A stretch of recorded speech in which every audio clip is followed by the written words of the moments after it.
Bueno, obviamente que dentro de los elementos elásticos podríamos o no, porque podríamos hablar solamente de amortiguadores, pero también lo podemos incluir, ¿por qué no?, dentro de los elementos elásticos. Así que adquirir conocimiento sobre el funcionamiento del amortiguador también es importante. Normalmente, si queremos hacer una distinción por lo menos básica, de lo que es la diferencia de comportamiento entre un resorte, por ejemplo, y un amortiguador, cuando hablamos de resortes, decimos, lo que hacemos referencia es decir, supóngase que pensemos en el frenaje. Si yo pienso en el resorte, lo que el resorte me dice, o lo que me permite ver es cuánto la carrocería se agacha, o sea, cuánto la trompa se agacha cuando yo freno. O sea, la dureza del resorte me estaría diciendo, si yo tengo un resorte infinitamente rígido, cuando yo freno, la trompa no cabecea, o sea, no se agacha nada. Si le pongo un resorte cada vez más blando, cada vez se agacha más. Entonces, el resorte me podría decir cuánto se mueve, digamos, la trompa, y también tiene que ver con cuánto peso se transfiere. Y el amortiguador lo que me está diciendo es con qué velocidad pasan o ocurren esos movimientos. Uno quiere hacer una distinción básica entre la diferencia de comportamiento entre un resorte y un amortiguador. Tengan en cuenta que el amortiguador desarrolla fuerzas, y para que desarrolle fuerzas necesita velocidad, porque la definición clásica de la fuerza desarrollada por un amortiguador es fuerza igual al coeficiente de amortiguamiento por la velocidad. La velocidad del vástago, ¿no?, o de la rueda, que ustedes quieran, pero no la velocidad lineal del vehículo, sino la velocidad de movimiento del vástago. Entonces, esa fuerza, repito, es directamente proporcional a la velocidad del amortiguador, en principio, ¿no? Después puede haber otro tipo se puede considerar esa velocidad elevada a otros exponentes, pero la definición clásica del principio, la fuerza del amortiguador es así, directamente proporcional a un coeficiente de amortiguamiento,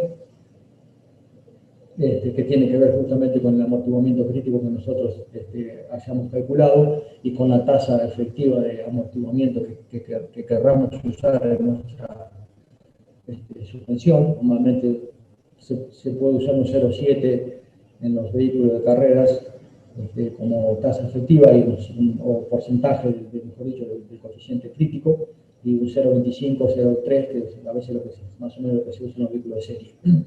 Y, como les decía, también, por supuesto, directamente proporcional a la velocidad. Así que los amortiguadores, en realidad los amortiguadores lo podemos pensar también así como dos trabajos. Los amortiguadores tienen dos trabajos. Obviamente uno que es el amortiguar las irregularidades de la pista, ¿no? Tengan en cuenta que el amortiguador tiene sobre sí una masa, que es la masa suspendida, que puede oscilar con una frecuencia de promedio 4 Hz aproximado.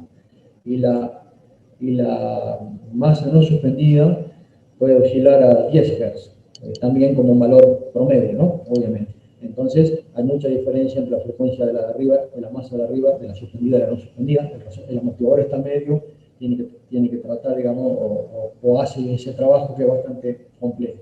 Pero no es solamente el de controlar todas las oscilaciones y buscar que la rueda se quede lo mejor pegada, o copie de la mejor manera las ondulaciones, sino que, como les decía recién, los amortiguadores también tienen mucha influencia en el comportamiento dinámico, es decir, con la velocidad con la que se transfieren los pesos. Tienen mucha influencia. Por eso que amortiguadores como estos que nosotros estamos viendo ahí en la foto, que tienen la posibilidad de regularse exteriormente, ¿no? Estos amortiguadores tienen la posibilidad de regular exteriormente. Por ejemplo, este amortiguador, con esta perilla que está aquí, ustedes van a regular lo que es la fuerza de expansión a través de una aguja que va por dentro del vástago. Entonces, lo que regula es la fuerza de expansión. Y después tiene dos perillitas que están puestas acá arriba, que son las que están aquí, que regulan las fuerzas de compresión. La compresión de alta y la fuerza de compresión de alta velocidad, y la fuerza de compresión de baja velocidad.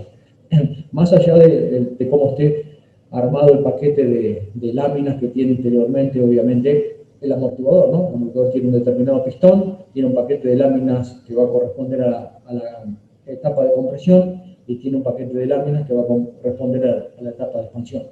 Eso es lo que me da el grueso, digamos, de la fuerza, por así decirlo. Pero después, exteriormente, este tipo de amortiguadores, que en este caso se conoce como de 3 vías, permite justamente regular desde afuera la puesta a punto fin. Y eso es muy importante y es una herramienta interesante porque justamente para determinadas tendencias de cola o trompa, por ejemplo, inclusive o patinamiento, pero cualquiera de esas tendencias que podamos tener, trabajando con estas perillas exteriormente, obviamente trabajamos sobre la dureza de los amortiguadores y mejoramos o buscamos mejorar justamente el comportamiento del neumático. Por eso que le decía que no solamente hace o copiado, sino que también tiene mucha influencia en el comportamiento dinámico de la transferencia de los pesos. Bueno, acá apareció la fotito con la que estoy hablando hace un rato, ¿no? Justamente estaba haciendo referencia a lo que les estaba diciendo, ¿no? No solamente copiar, sino que también influye directamente en lo que es la transferencia de los pesos. Una de las herramientas que podemos disponer para controlar, no para controlar, para censar o para medir o para ver el comportamiento que tienen los amortiguadores, en realidad con el conjunto resorte amortiguador, es a través de estos sensores que ustedes están viendo ahí, que se conoce que es un potenciómetro lineal, un sensor de desplazamiento, que es este que está aquí, que esto obviamente es cuando uno tiene o puede disponer de un sistema de adquisición de datos, y obviamente cuando uno dispone de un sistema de adquisición de datos, uno de los sensores que va a tratar de tener, por supuesto, es el que hace al poder censar el comportamiento de los amortiguadores. Obviamente uno por cada amortiguador, ¿no? Los sistemas de adquisición de datos, bueno, hoy en día, aquí por ejemplo en Argentina, por ejemplo el TC no permite, en pruebas oficiales no permite este tipo de herramientas, sí en pruebas particulares, en pruebas oficiales solamente se puede usar un GPS, que también entrega información, pero obviamente no es la misma cantidad de información que puede entregar un sistema de adquisición de datos completo. Normalmente un sistema de adquisición de datos completo va a disponer de un sensor de revoluciones, de un sensor de velocidad, de un sensor de dirección, de los acelerómetros que permiten medir las aceleraciones del tren delantero, las aceleraciones del tren trasero, los 4 sensores de desplazamiento como esto que estamos viendo aquí, y también un sensor de desplazamiento en lo que tiene que ver para poder censar, para la redundancia, el movimiento del pedal de acelerador. Inclusive a veces cuando uno comienza un trabajo con un sistema de adquisición de datos, tener muchos sensores por ahí puede ser engorroso, porque la información con la que se cuenta es mucha y a veces se hace difícil rápidamente decir, bueno, cuál es la que me sirve y cuál es la que no me sirve.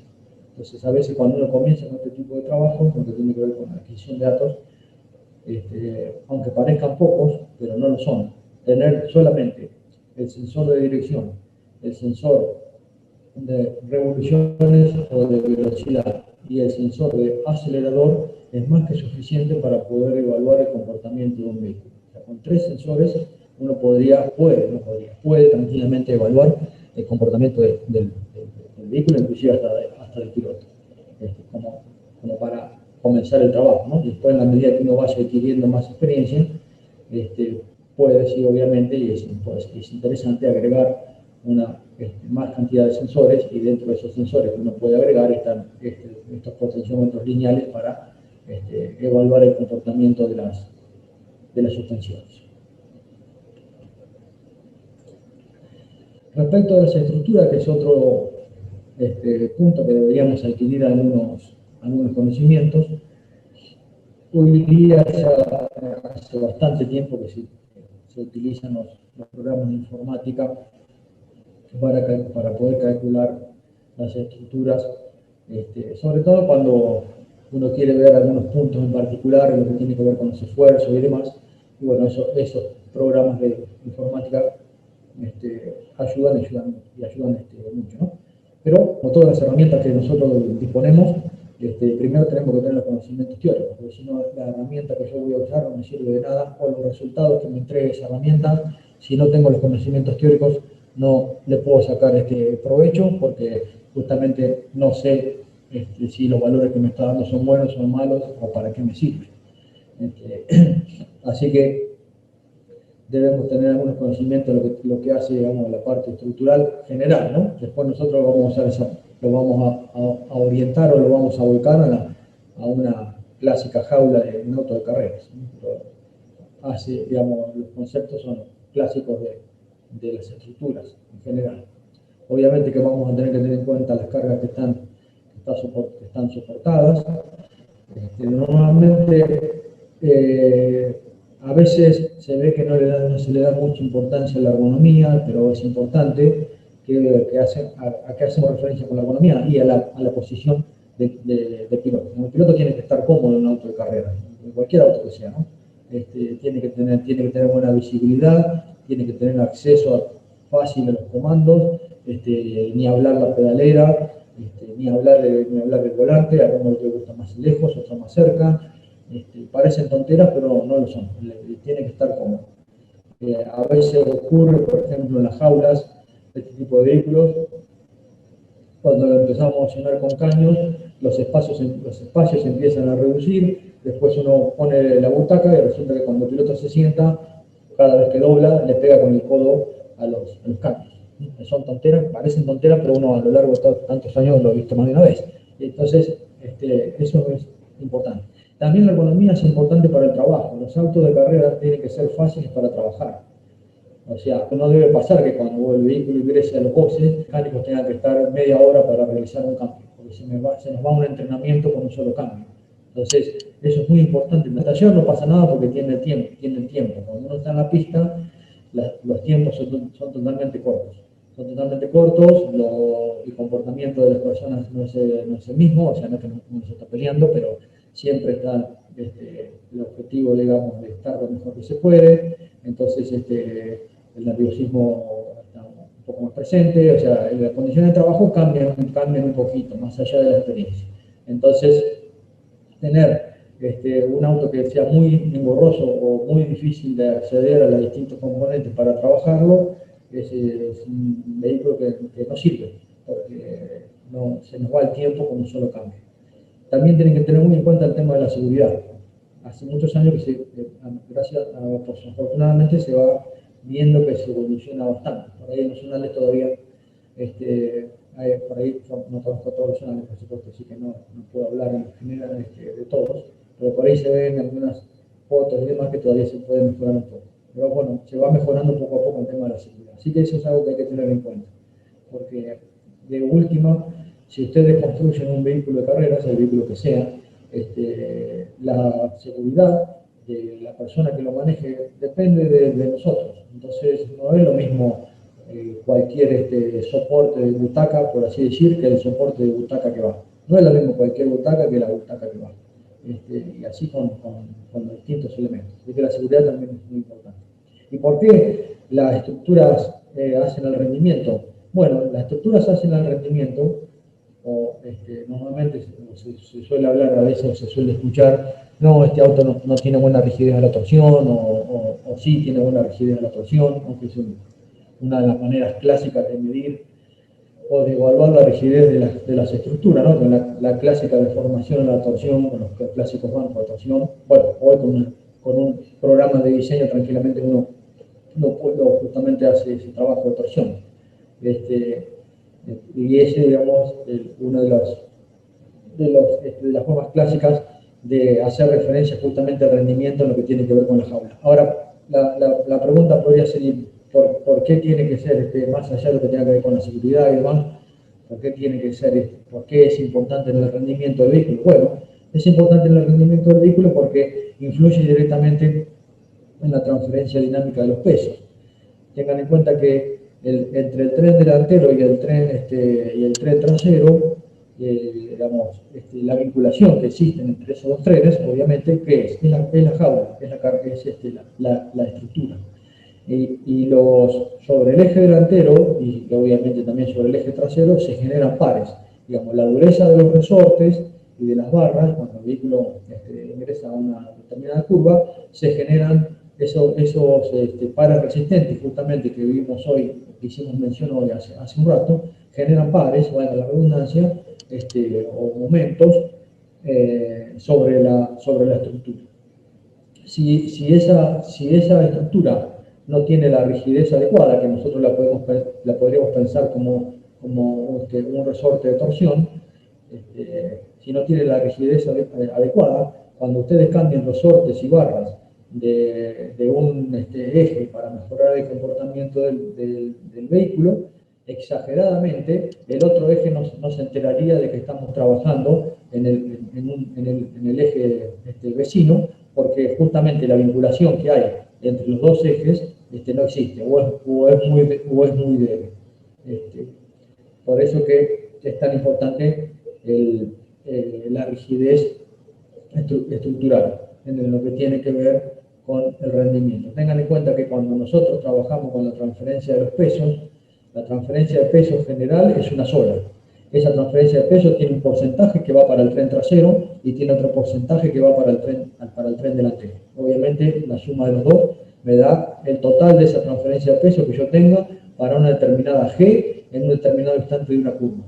Cuando nosotros trabajamos con los resortes y las barras, lo que estamos haciendo es cambiando esos porcentajes del total de esa distribución de esa transferencia de pesos de un eje para el otro.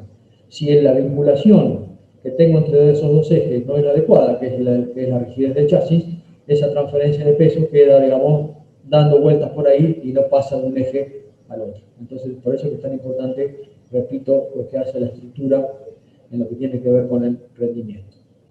Hay distintos sistemas que normalmente nosotros conocemos como Ackermann, ¿no? Nosotros a veces cuando hacemos referencia al sistema de dirección decimos, bueno, tiene un determinado Ackermann.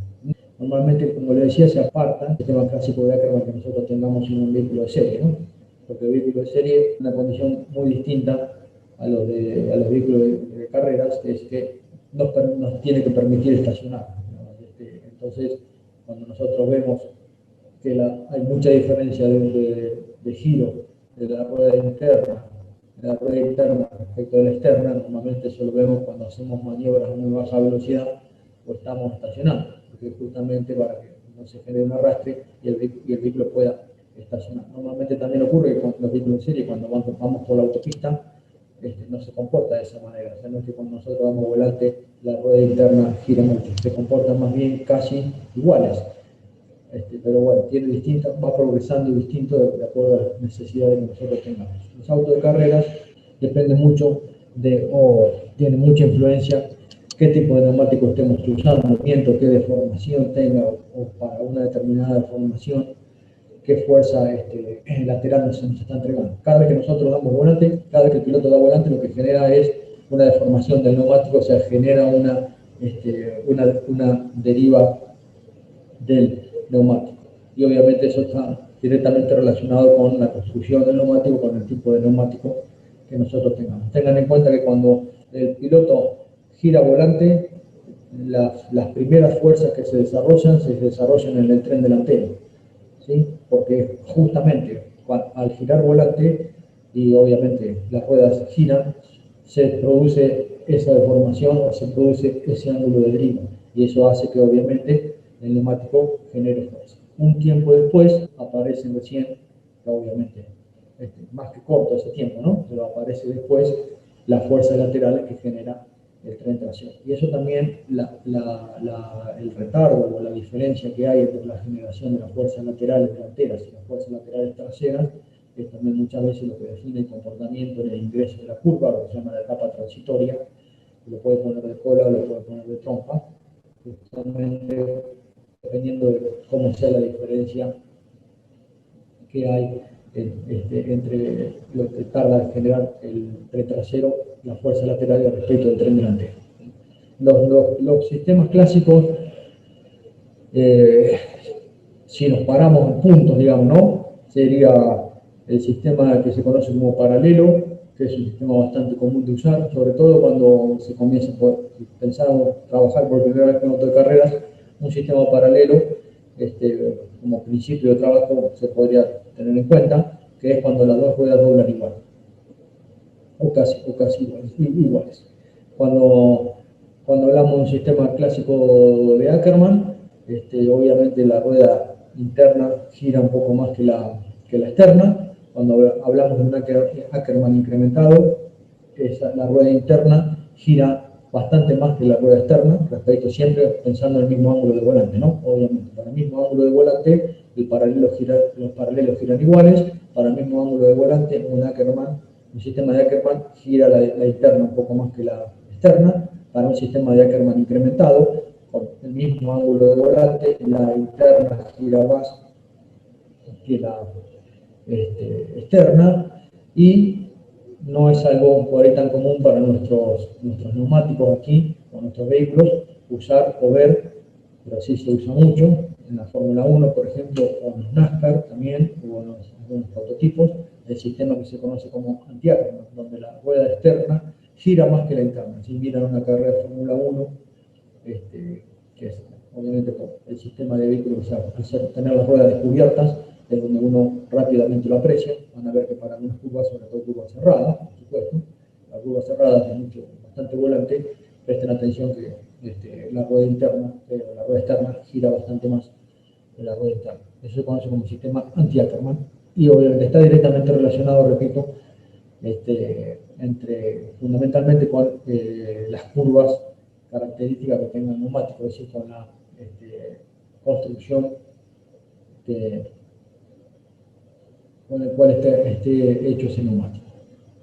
Y por último, deberíamos adquirir algunos conocimientos en lo que tiene que ver con el trabajo aerodinámico. Obviamente que hay algunas categorías que lo permiten más que otras. Hay algunas que por reglamento, en el caso del turismo, por ejemplo, o cualquier zonal de turismo, prácticamente es poco lo que se puede hacer. Y hay otra categoría que, por supuesto, si pensamos en fórmula, tenemos muchísimo más libertad de trabajo aerodinámico que otras categorías, ¿no? Pero si uno pudiera usar cargas aerodinámicas, es una manera de conseguir un agarre mayor.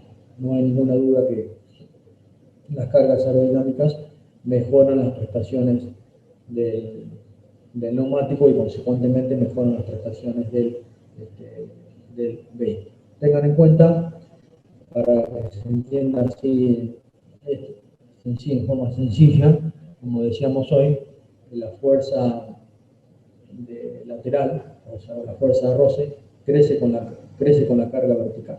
Entonces, si yo aumento la carga vertical, esa fuerza de roce me mejora. Ahora, yo no puedo pensar, teniendo en mente ese concepto, no puedo hacer un auto que pese 3.000 kilos, porque sé que más carga sobre la rueda me va a generar una mayor fuerza lateral.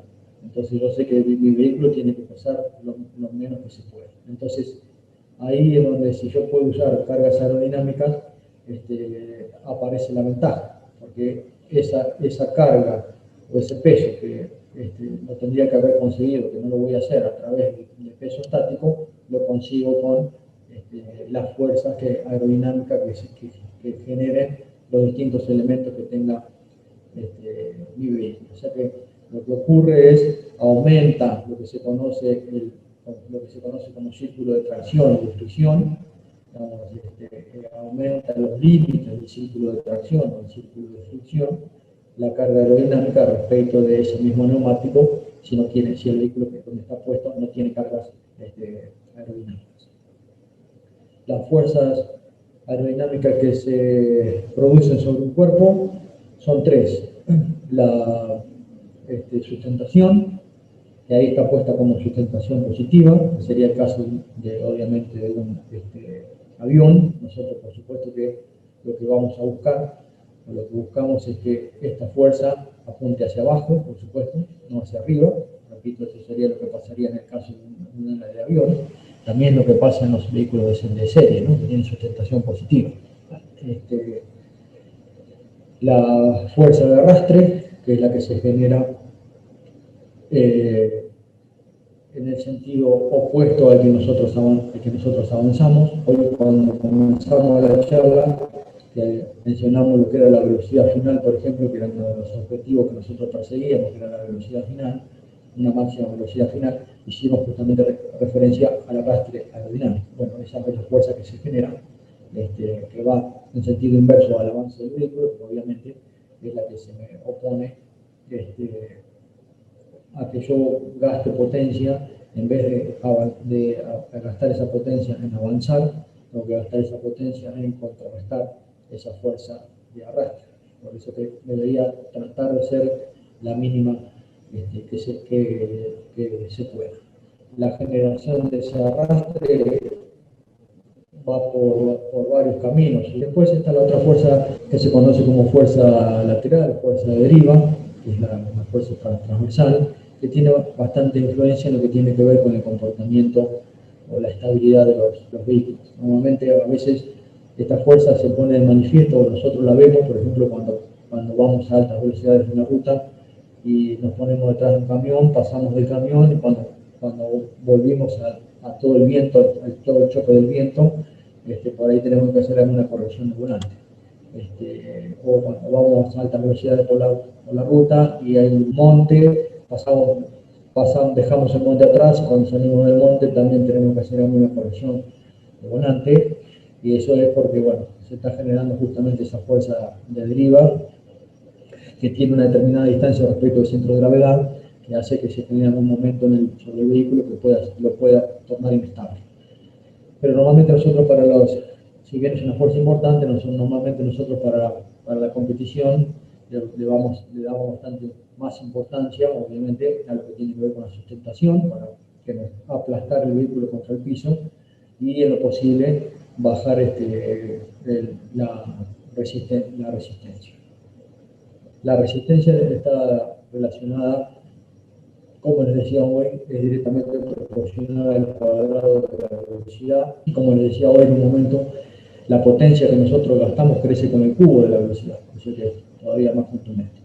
Después tiene que ver con el área frontal, donde nosotros podemos cerrar nuestro vehículo, y después tiene que ver con un famoso coeficiente que siempre se menciona, que es el famoso coeficiente de arrastre o de penetración, que es el CX o el CD, dependiendo de qué norma se esté utilizando. Termina de acuerdo todos los pasajes, digamos, que tenga con el cual se encuentra el flujo, y eso va generando distintas resistencias. Para que tengan una idea de lo que es de la diferencia, una moto tiene una área frontal chica respecto de un auto, ¿verdad? O sea, yo puedo cerrar un área chiquita a la moto, y obviamente un vehículo cualquiera de serie tiene un área mayor.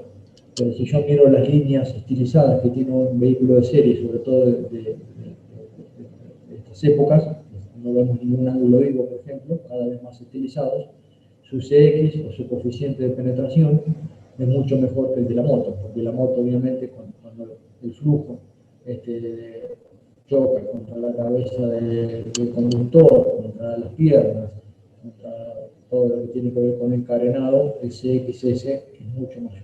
Por eso que normalmente cuando se analiza la resistencia aerodinámica, se habla de coeficiente de penetración y se toma en cuenta los dos coeficientes juntos, es decir, se toma el área junto con el CX. Si bien se pueden hacer obviamente estudios por separado, pero normalmente, repito, cuando se evalúa la eficiencia aerodinámica, se hace referencia a esos dos valores juntos, el área frontal y el coeficiente y el CX o el CD. Bueno, y obviamente la fuerza que nosotros vamos a buscar es la fuerza de sustentación negativa. En el caso de este tipo de vehículos, autonomía, por supuesto, por su construcción, tenemos muchas herramientas para trabajar en conseguir cargas aerodinámicas, ¿no? Porque tenemos el alerón delantero, tenemos el alerón trasero, tenemos hasta inclusive los generadores de vórtices, las derivas laterales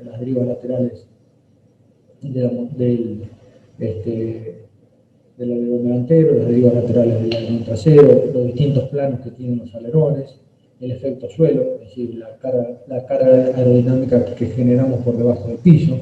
Son vehículos, obviamente, aerodinámicamente, por así decirlo, buenos, ¿no? Porque tienen todas esas, podemos echar mano a todas esas herramientas. En el caso de los turismos tienen sustentación positiva. Fíjense que a los turismos, sobre todo los turismos de los últimos años, cada vez más, porque con el objetivo de bajar el consumo de combustible y bajar las emisiones de gases, cada vez son más aerodinámicos en ese aspecto, pero la tendencia, digamos, si uno analiza lo que es el diagrama de presiones sobre un vehículo, la tendencia que tienen los vehículos no es aplastarse. Aerodinámicamente no se aplastan un vehículo convencional, sino que tiene tendencia, digamos, a levantarse, que es lo que se conoce como sustentación positiva. Entonces, dependiendo del tipo de vehículo que sea, de la forma, de la velocidad a la cual se haga el ensayo, estos vehículos pierden en realidad carga del tren delantero o el tren trasero. Puede, supóngase, de promedio, un vehículo de turismo a 160, 170 km por hora podría perder 60, 70 kilos repartidos de distinta manera entre el tren trasero o el tren delantero. O sea, una manera de perder kilos, de los pierdes, porque la fuerza aerodinámica lo llevan hacia arriba. Entonces, en los turismos, cada vez vemos desde hace mucho tiempo siempre algunos elementos aerodinámicos que tratan de mejorar justamente eso. En este caso de esta categoría, por ejemplo, sabemos que es prácticamente, debe usarse, digamos, lo que es el reglamento con vehículos de serie, así que obviamente no se puede hacer mucho para mejorar. A veces esos pequeños elementos aerodinámicos, como puede ser el spoiler delantero o el spoiler trasero, no logran generar carga aerodinámica como tal, hacia abajo, pero con el solo hecho de que puedan disminuir la sustentación positiva que tiene la carrocería ya es más que importante. Entonces, porque si estoy perdiendo 50, 60 kilos por sustentación positiva y con algún elemento aerodinámico logro neutralizarlo, ya es más que importante. Si obviamente puedo generar alguna carga, por supuesto que mejora. Bueno, obviamente que de los elementos clásicos, cuando tenemos la posibilidad, el elemento conocido por todos es el aerodinámico para conseguir carga, es el alerón, ¿verdad? Con el cual podemos generar. Hoy, los primeros alerones, hace ya muchos años, por supuesto, estaban sacados o copiados, por decir de alguna manera, de la industria aeronáutica. Después ya cada vez más se fue evolucionando, se fue trabajando, o el automovilismo deportivo, la parte aerodinámica, obviamente fue evolucionando muchísimo, y ya hace muchos años que vemos, por lo menos en las categorías muy evolucionadas, alerones muy raros, y que ya se apartan bastante, obviamente, de las formas clásicas que podemos ver en una ala de avión. Acá, la generación de las cargas del alerón, hay dos o tres principios que están metidos, como el de Bernoulli, el efecto Coanda, la ley de Newton de la aerodinámica, pero bueno, independientemente de la parte teórica, lo que se genera es esto, ¿no? Obviamente también hay un arrastre.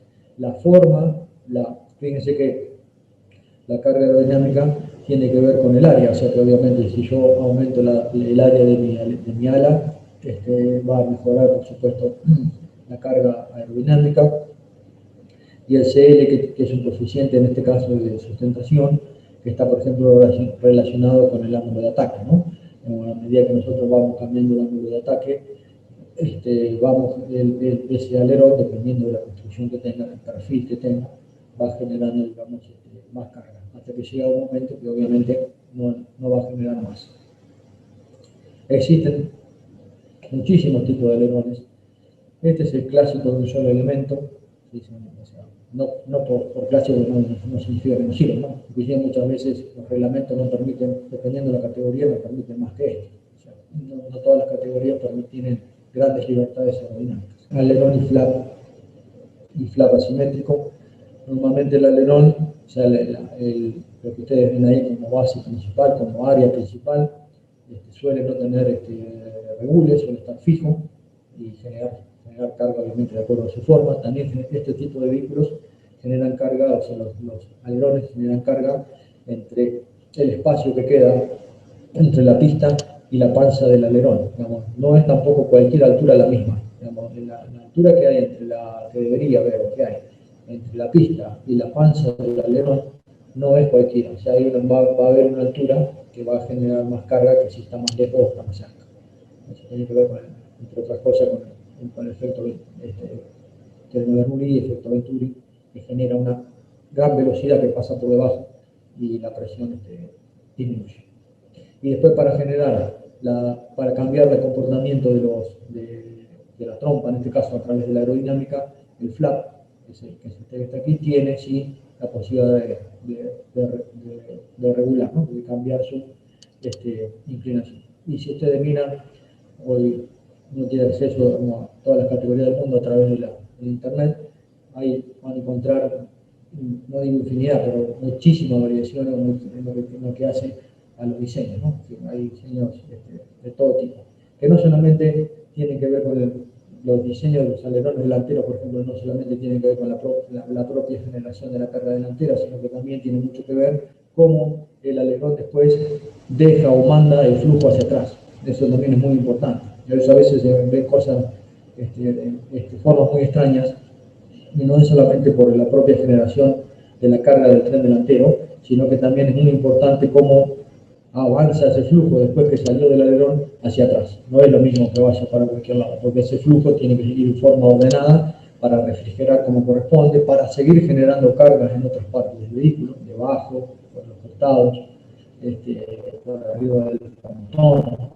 Entonces, por eso que vemos a veces esas cosas de esas formas bastante raras. En el caso de los vehículos que nos permita trabajar un poco con la aerodinámica, o sea, apartándonos un poco de fórmula, una de las maneras de generar carga es en el tren delantero, por ejemplo, es a través del faldón.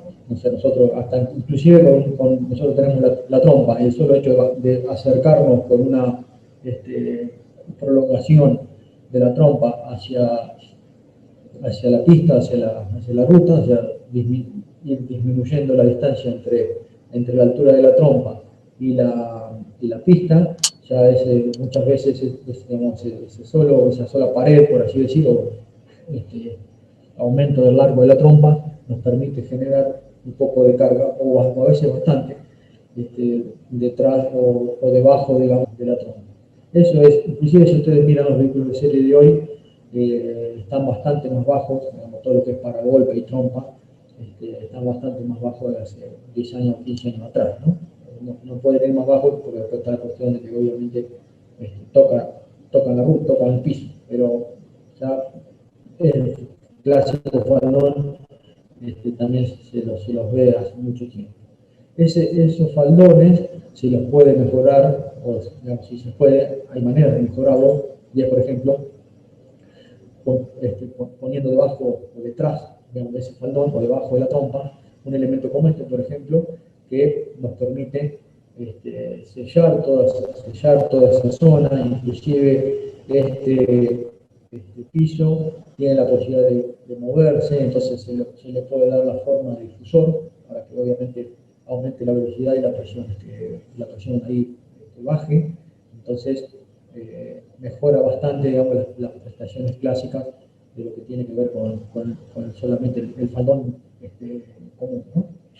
Inclusive a veces cuando las cargas aerodinámicas que se logran generar por debajo del piso, en este caso una trompa delante de la trompa, si después se puede cerrar un poco los costados también es importante. Tengan en cuenta que cada vez que nosotros generemos carga por debajo del piso, el vehículo que sea, cuando más sellado tengamos los laterales mejor. Porque ¿qué ocurre? Si yo estoy generando carga, en realidad lo que estoy generando debajo del piso es una depresión, ¿no?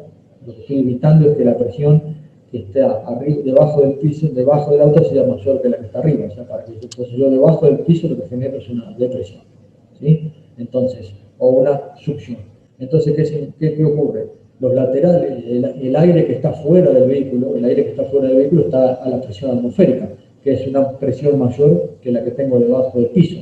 Por lo tanto, lo que va a querer hacer el aire, obviamente por una cuestión física, es ir de una zona de mayor presión a una zona de menor presión. O sea que si me va de los laterales hacia adentro y hacia abajo del auto. Y ahí me rompe, digamos, el efecto suelo, me rompe la carga aerodinámica que yo estoy generando. Por eso que, por ejemplo, no sé, en los DTM, si ustedes miran un DTM van a ver que están prácticamente bastantes, o los propios NASCAR inclusive, ¿no? Van bastante sellados, casi rozando el piso, todos los laterales. Y justamente es para eso, ¿no? Para que no se meta el aire que tiene mayor presión de los laterales hacia abajo. Y se puede complementar la caja de aire o faldón con más el piso con un elemento clásico como este, que es el splitter, ¿no? Algunos le llaman spoiler, que es, digamos, introducir en una zona de alta presión un aire. Tengan en cuenta que la presión es fuerza sobre aire, o la fuerza que se va a generar, la carga aerodinámica que se va a generar, la fuerza es presión por aire. Entonces yo lo que estoy haciendo en una zona de alta presión es introduciendo un aire. Por lo tanto voy a generar una fuerza.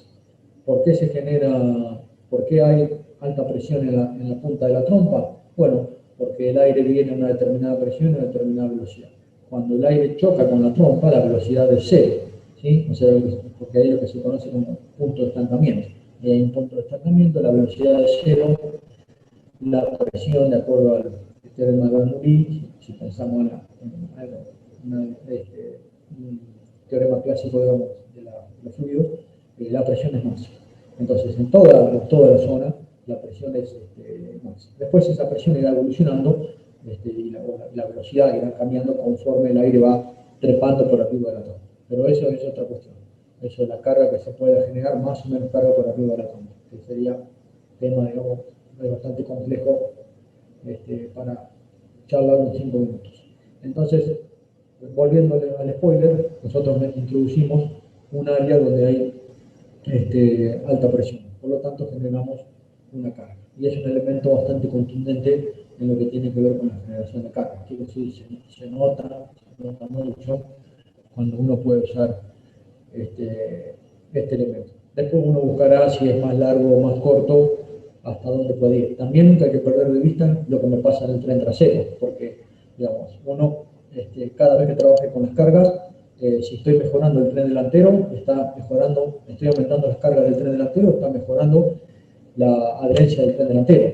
Pero si se me empieza a desequilibrar respecto al tren trasero, voy a empezar a ir de cola, porque tengo muy buena agarre adelante y no tengo nada de agarre atrás, o menos agarre atrás. Así que siempre que logre cargas en un tren, nunca tengo que perder de vista lo que me pasa en el otro. Inclusive muchas veces, no digo siempre, pero sí muchas veces, cuando nosotros limitamos el pasaje de aire, por ejemplo, adelante, puede ser que me esté repercutiendo en el tren trasero, que sea mejor o que sea peor, ¿no? Porque siempre en los vehículos aerodinámicamente hay que pensarlo en 3 dimensiones. Normalmente cuando nosotros agarramos un libro de aerodinámica, vemos el clásico dibujito, ¿no?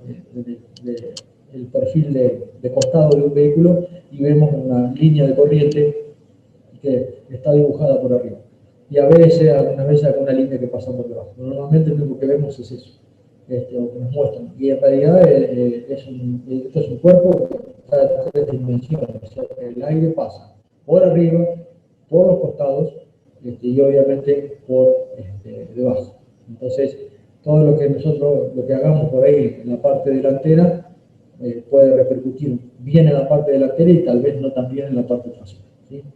Así que eso también debe tenerse en cuenta. Y el otro elemento clásico que nosotros nos encontramos como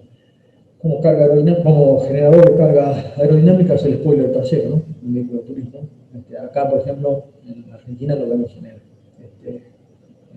turismo de carretera, ¿no? Y en algunas categorías zonales donde usamos el spoiler. En realidad el spoiler, la diferencia que tiene respecto del alerón para generar carga, un alerón para generar carga necesita tener justamente diferencia de velocidades y consecuentemente de presiones entre arriba y abajo, ¿no? De esa manera genera la carga. Y el caso del spoiler, lo que hace es un perturbador de flujo, lo que hace es cambiar las velocidades. O actúa sobre la velocidad que pasa por arriba, digamos, o que viene desde el techo. Y es un elemento que también, en la medida que nosotros vamos aumentando el área, o podamos aumentar el ángulo, también va generando carga. Por supuesto que, al igual que en el caso de los alerones, de las alas, no es ilimitado, digamos, el aumento de la carga con el ángulo, ¿no? Ahí llega un momento que por más ángulo que le demos no va a cargar más y lo único que por ahí podemos llegar a generar es solamente resistencia. Con las alas nos pasa lo mismo, llega un momento que por más que le demos ángulo, no va a generar más carga. Hay un ángulo que se llama el ángulo crítico, que en realidad entra, en el caso de los aviones, cuando uno normalmente dice que entra en pérdida, y en el caso de los alerones para los autos de carreras, no me va a generar, digamos, más carga, porque en realidad el aire que pasa por debajo no tiene la suficiente energía cinética para pegarse, digamos, a la pancha, y por lo tanto ya se produce todo un remolino, una turbulencia debajo del alerón y nos genera más carga.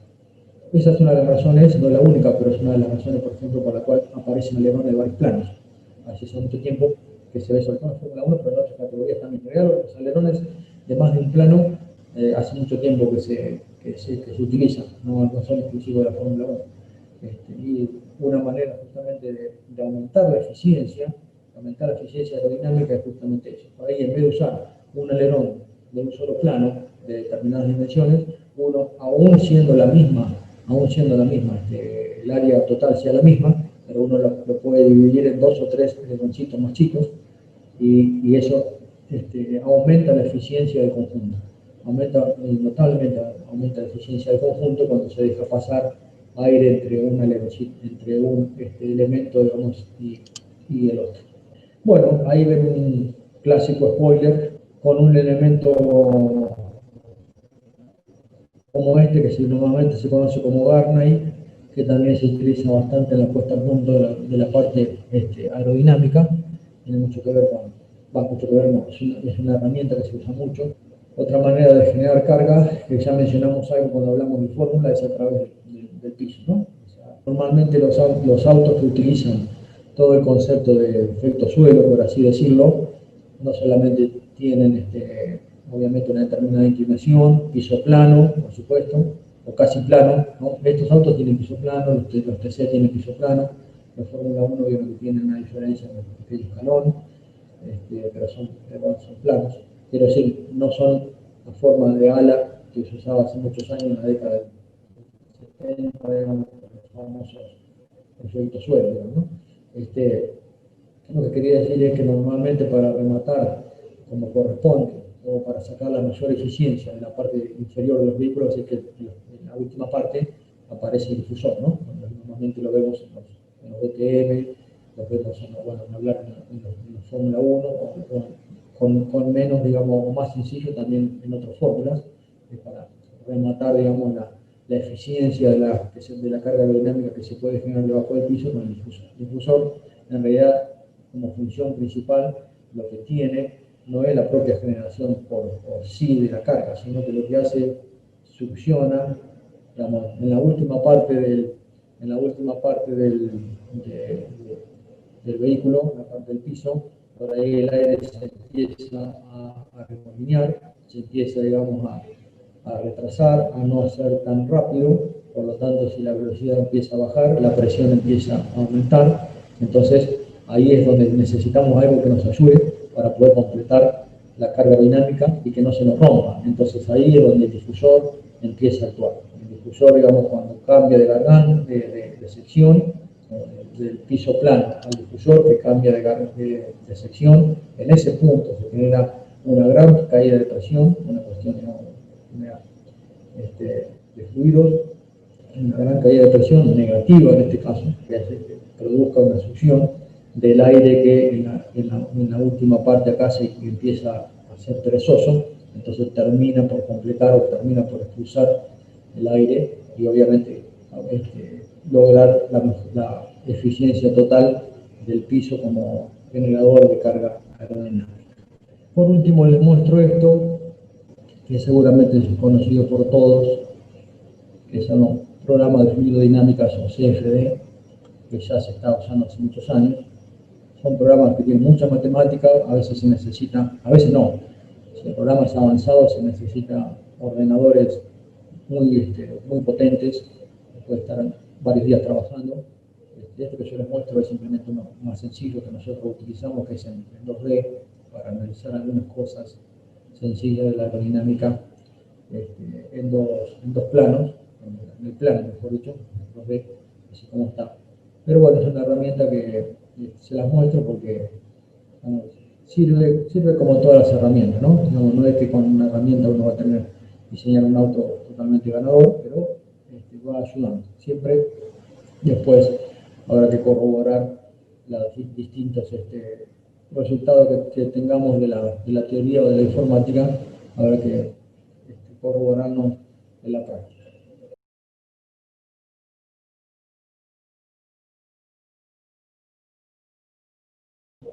Pregunta, en comparación, ¿qué ventajas y desventajas tienen los neumáticos axiales y radiales? Durante muchos años se usaron se construyeron tres tipos de neumáticos, ¿no? El neumático diagonal fue el neumático primero, por así decir, después que se sale el neumático obviamente macizo. Después aparece en la década del 70 el neumático radial, que es el que nosotros vemos hoy justamente desde ese momento hasta el día de hoy, en los vehículos de serie, por supuesto, el neumático radial, en los vehículos de carreras, salvo algunas categorías muy particulares que usan el neumático diagonal, ya son muy pocas, casi, yo no conozco todas las categorías del mundo obviamente, pero las que conozco son todas radiales. Acá en la Argentina se sigue usando un diagonal y un poquito mixto, pero más tirando diagonal, que es que usa el TC. Por ejemplo, las motos sí, por ahí siguen usando diagonal. La diferencia que hay, obviamente, entre uno y otro tiene que ver con la construcción. El neumático radial tiene la particularidad de que se construye, digamos, las bandas o las telas van de talón a talón en este sentido, así, ¿no? Van de talón a talón en este sentido. Y después se completa con lo que se conoce como el cinturón, alguna capa en el sentido, digamos, circunferencial. Y los diagonales van justamente así, una tela, otra tela, se construyen de esta manera. Entonces, la primera diferencia que tiene es en el rendimiento, por ejemplo, en la generación de temperatura. Porque estas telas que están puestas así, cada vez que el neumático flexa o se deforma lateralmente, hay una fricción interna entre las telas. Eso hace que genere temperatura, por ejemplo, que no es lo mejor para el neumático, cosa que no le pasa en el diagonal. Después, el diagonal aparta o tiene, ¿cómo decir?, independizado la banda de rodamiento de los laterales. ¿Sí? Tiene independizado la banda de los rodamientos de los laterales. Entonces, ante mucha fuerza lateral, mucha fuerza lateral, el radial sigue manteniendo el parche de contacto en la mejor posición. Mientras que un diagonal, como no tiene independizado la banda de contacto de los flancos, esa fuerza lateral en algún momento se lleva a la rastra, por así decir, a los hombros. Y obviamente eso hace perder rendimiento y mucho rendimiento notable. Esas son las dos diferencias fundamentales entre el comportamiento del radial y el diagonal. Después tiene que ver, ya pensando más en autos de serie, que son menos rumorosos, pueden soportar una mayor carga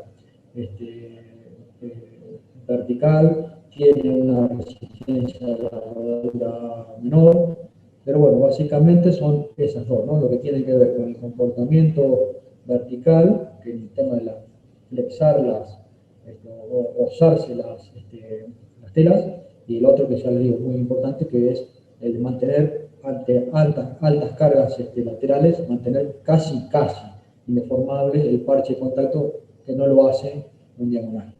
¿Cómo se determina la comba y la convergencia adecuada? Bueno, para la comba, fundamentalmente, hablando de un sistema de suspensión independiente, ¿no? ¿Por qué hago esta aclaración? O de un MacPherson. ¿Por qué hago esta aclaración? Porque son sistemas de suspensión que tienen variación de comba con el movimiento. Porque si yo tengo un eje rígido, ¿sí? Para que se entienda, bueno, todos conocen un eje rígido, digamos. Si no, una camioneta tiene un eje rígido, ¿no? El eje trasero de una camioneta, ese es un eje rígido, o cañonera, como normalmente le llamamos nosotros. Que es un sistema de suspensión que ya en los autos de serie hace más de 20 años que no existe más. Algunas categorías, como el caso del turismo de carretera y el NASCAR, por ejemplo, siguen usando ese sistema de suspensión trasera, es un eje rígido. Ahí no se toma en cuenta la variación que pueda tener la rueda, la posición de la rueda, porque al ser un eje rígido, todo el sistema se mueve así. En la suspensión independiente, como tengo una parrilla, la rueda sube y baja. Entonces, de acuerdo justamente al sistema de suspensión, no al sistema de suspensión, al diseño de suspensión que yo tenga, que es justamente lo que les decía hoy en un momento de la charla, que es la distancia o la longitud que tiene el centro instantáneo de rotación de esa suspensión, es la que me dice, o por lo menos en forma teórica, cuánta comba debería usar. Independientemente de eso, para que tengan una idea, en una suspensión independiente, la rueda externa, ¿sí?, por la cinemática que tiene, va a comba positiva y la rueda interna va a comba negativa. Por eso que, si ustedes recuerdan la foto que vimos hoy, las dos ruedas estaban, cuando el vehículo estaba en los boxes, estaban las dos con negativas. Sin embargo, cuando vemos a ese vehículo doblando, la rueda externa está casi perpendicular al piso. Quiere decir que toda esa comba negativa que tenía la perdió. Por eso que está perpendicular al piso, ¿sí?, que es justamente la cinemática de la suspensión.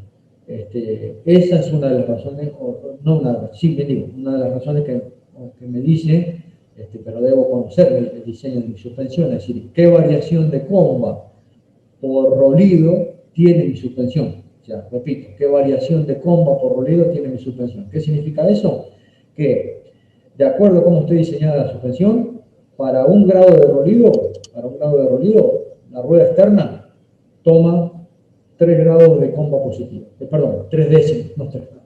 3 décimas de comba positiva, ¿sí? Entonces, esa es la manera que se mide o que se representa la variación de comba por rolido, ¿sí? Variación de comba de la rueda por cada grado de rolido de la suspensión, que es un dato que yo tengo o que consigo cuando diseño mi suspensión.